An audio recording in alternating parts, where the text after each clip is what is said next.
Good morning mga OFW. So, ayan. Nasa trabaho naman po ako ngayon. So, ayan. Trapo-trapo lang sa mga lamesa kasi hanggang wala pang client. Antay-antay lang muna. Trap work lang muna. So, ayan guys. Trapo, ganun. Mamaya upo na naman. So, ganun lang. Kaya yan, tumawa ako dyan kasi tinawag ako ng katrabaho kong Albinia. Kasi maglalagay na kami ng mga sopa sa upuan. So ayan, lumipat naman ako ng area para maglagay ng mga sopa sa upuan. Kaya makikita nyo dyan po yung yon. Binuhat ko yan, 4 na yan kasi ilalagay yan sa mga upuan na walang foam.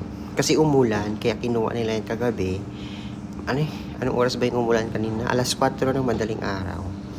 Yan. Every time na may uulan, kinukuha yung foam, ilalagay sa may silong para hindi siya mabasa.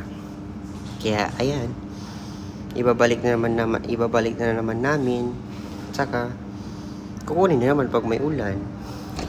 Ayan nga guys, hindi ko tumawa ako dyan. Sabi ng kasama ko, habas-habas or dahan-dahan lang. Kasi nga, nahulog yung foam doon sa may swimming pool. Mabuti na lang hindi siya nabasa.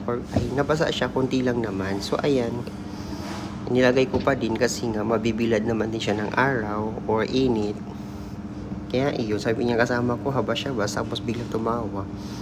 Ayan, so natapos na po yung andoon. Kaya lumipat naman po ako doon sa may restaurant para magbalik trapo na naman ng mga lamesa. Kasi nga puro basa yung mga lamesa. So kailangan talaga ng punasan. Yun lang. Matapos yung trabaho niyan, upo na at saka kape-kape na naman. Ganyan lang yung trabaho dito sa Albania. Wala nang iba.